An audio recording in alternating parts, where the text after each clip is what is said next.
पूजन इस धरती का प्रथम देव जो है सद्गुरु है। गुरु की पूजा करने से 33 करोड़ देवी देवताओं की पूजा हो जाती है। गुरु की भक्ति करने से संपूर्ण देवी देवता जो है वो प्रसन्न हो जाते हैं। संपूर्ण भक्ति शास्त्रों में गुरु की भक्ति से बढ़ करके दूसरी कोई भक्ति नहीं है।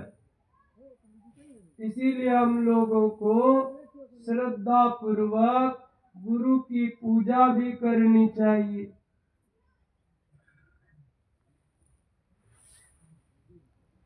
याज्ञवल्क्य के स्मृति में आया है, जो गृहस्थ अपने पत्नी बच्चे को लेकर श्रद्धा पूर्वक रोज सत्संग करता है, ध्यान करता है, ऐसे गृहस्थ को किसी भी तीर्थ में जाने का जरूरत नहीं है। राजा जनक ने कहा क्यों? याज्ञवल्क्य ऋषि कहते हैं, जो श्रद्धा पूर्वक रोज सत्संग ध्यान करता है, धरती के सारे तीर्थ भेष बदल करके उस गृहस्थ का दर्शन करने के लिए उनके देहली में आ जाते हैं। आप लोग धरती के सारे तीर्थ को अगर अपना घर में बुलाना चाहते हैं, आप लोगों से मेरा निवेदन है, रोज सत्संग कीजिएगा, रोज ध्यान कीजिएगा। उद्धव गीता में भगवान का वचन है, जो गृहस्थ रोज श्रद्धा पूर्वक सत्संग करता है, संसार में जितने प्रकार की आसक्ति है वो मिट जाती है।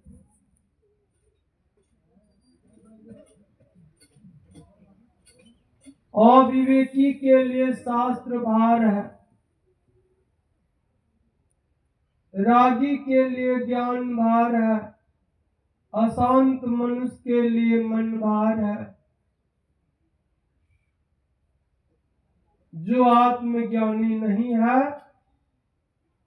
उनके लिए शरीर भार है। तो राग का नाश जो है किसी भी तीर्थ में जाने से नहीं होगा। राग का मतलब है आसक्ति। आसक्ति का नाश जो है एकमात्र सत्संग करने से होगा। सांख्य शास्त्र में भगवान कपिल का वचन है, हे माता, आसक्ति ही जीव का अछेद बंधन है।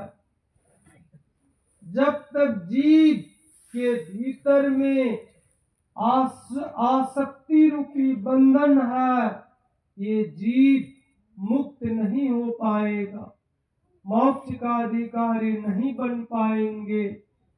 आसक्ति को मिटाने का एक ही आधार है, एक ही माध्यम है, वो माध्यम है सत्संग।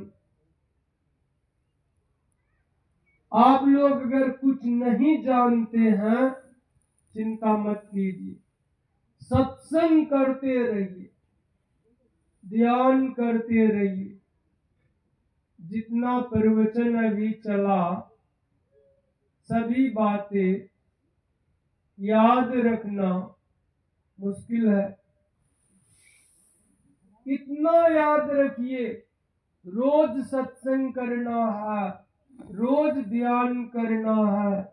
जो सत्संग ध्यान करता रहेगा, धीरे धीरे उनकी समझदारी जो है वो अच्छी हो जाएगी। सत्संग करने से अविद्या जो है वो मिट जाती है। 3 आदमी का नाश हो जाता है, याद रखिए। भगवान का वचन है, अज्ञश्च श्रद्धानश्च संशय आत्मा विनश्यति। भगवान कहते हैं जिनके भीतर में अज्ञान का वास है उनका नाश हो जाता है। समस्त दुखों का एक ही कारण है, समस्त समस्याओं का एक ही कारण है, समस्त वेदनाओं का एक ही कारण है, वो कारण है अज्ञान।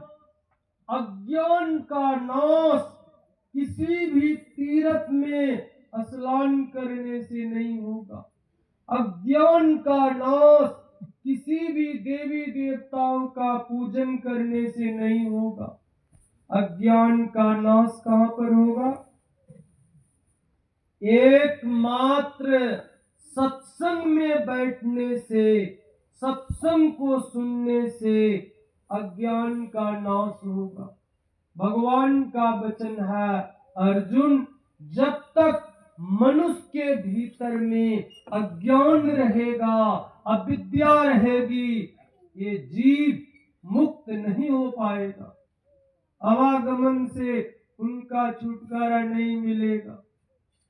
अश्रद्धानश्च, जिस मनुष्य के भीतर में सत्संग के प्रति श्रद्धा नहीं है, गुरुजनों के प्रति, भगवान के प्रति, सदगुरु के चरणों में जिनको श्रद्धा नहीं है, भगवान कृष्ण कहते हैं ऐसे लोगों का भी नाश होगा। नाश का मतलब जन्म मरण के चक्र में पड़ा रहेगा। अगर जन्म मरण के चक्र से छूटना चाहते हैं तो सत्संग के प्रति श्रद्धा रखिए, गुरुजनों के प्रति श्रद्धा रखिए, धर्म के प्रति श्रद्धा रखिए, भगवान के प्रति श्रद्धा रखिए। देखिए, माता पिता के प्रति भी श्रद्धा का भाव रखना है, सास ससुर के प्रति भी श्रद्धा का भाव रखना है। जिनके अंदर में गुरुजनों के प्रति श्रद्धा का भाव नहीं है, उनका नाश होगा। अश्रद्धानश्च, श्रद्धाहीन लोगों का नाश हो जाता है। तो श्रद्धा का जन्म एकमात्र सत्संग में बैठने से होगा। श्रद्धा का जन्म एकमात्र सत्संग को सुनने से होगा। एक पुजारी था ना, 12 साल से काली माँ का पूजा कर रहा था। एक दिन पुजारी रोने लगा, माँ, इतने दिनों से मैं आपकी पूजा कर रहा हूँ, अब तक आपने दर्शन नहीं दिया, अब मैं आत्महत्या करने के लिए जा रहा हूँ। वो पुजारी पूजा करते करते बेचारा उब गया था। काली माँ का हाथ का तलवार को लेकर जैसे ही गला को काटना चाहा, पत्थर के मूर्ति से काली माता प्रकट हो गई और भक्त का हाथ को पकड़ लिया। आप लोग थोड़ा दिमाग लगाइए, जो काली माता समाज के सामने में पत्थर की मूर्ति बनी हुई थी, श्रद्धावान भक्त के समक्ष में प्राणमयी बन करके प्राणों का रक्षण करते हैं। श्रद्धा का कितना बड़ा बल है, विश्वास का कितना बड़ा बल है, समर्पण का कितना बड़ा बल है। ये श्रद्धा, विश्वास, समर्पण एकमात्र सत्संग में बैठने से उत्पन्न होगा। सत्संग को सुनने से भीतर में श्रद्धा का जन्म होगा।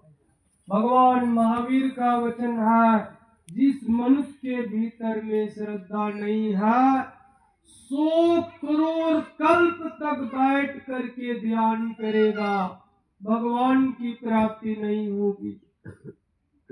तो श्रद्धा का जन्म